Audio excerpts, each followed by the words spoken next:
Isang maganda, mapagpala, mapagbiyaya at makadiyos po na umaga sa bawat isa.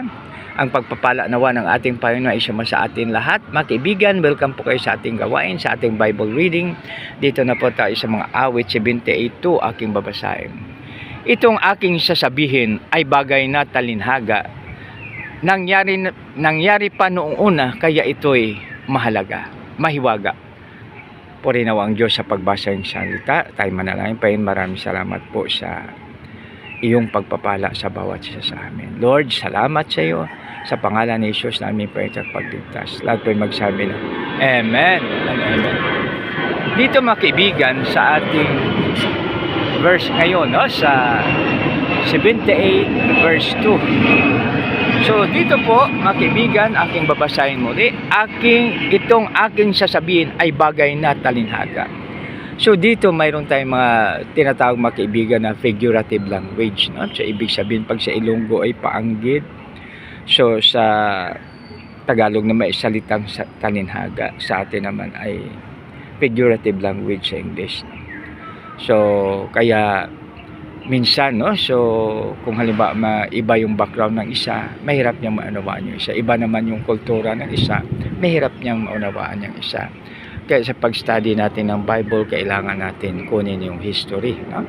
At sa mga culture ng tao noon, ang kanilang mga traditions. So kaya medyo mahirap ang interpretation. Subalit mga kaibigan, mayroon namang banal na espiritu na siyang magabay sa atin. So ibig sabihin niya, ating i-pray na gabayan tayo ni Lord upang tayo ay makaunawa ng dapat unawain. So dito mga kaibigan, itong aking sasabihin ay bagay na talinghaga. Nangyari pa nung una, kaya ito ay mahiwaga. No? So ibig sabihin na ito yung parang sinali na. No? So halimbawa yung lolo, isinalin sa kanyang anak. Yung tatay naman, isinalin sa kanyang mga anak. So hanggang sa salit-saling lahi. No?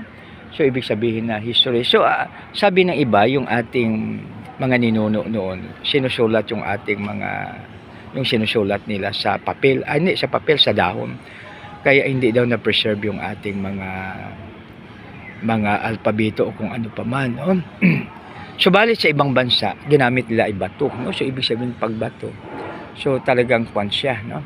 Ibig sabihin ay dahil bato ang ginagamit, ano talaga siya, no? Yung ibig sabihin ay nanatili, no? Ibig sabihin na kahit matagal hindi mawala yung writings doon, no? Sa atin kasi ay papel, no? Ano na yung dahon, no? Itong aking sasabihin ay bagay na talinhaga, mangyari pa noong una, kaya't ito'y mahiwaga, no? So yan, no? So dito mga kaibigan, tayo na po ay manalangin. Maraming salamat po sa iyong salita. Tulungan mo po, Panginoon, na ito ay aming isa-isip and use us mightily in kingdom mo, Lord. Lord, salamat po, no? Sa aming dakilang Ama, ang Diyos na bang isa katakob. Dinadahin po namin ito sa matamis na pangalan. Yung anak niya si Jesus, namin pa yung tagapagligtas. Lahat po ay nagsabi na Amen. God bless us all.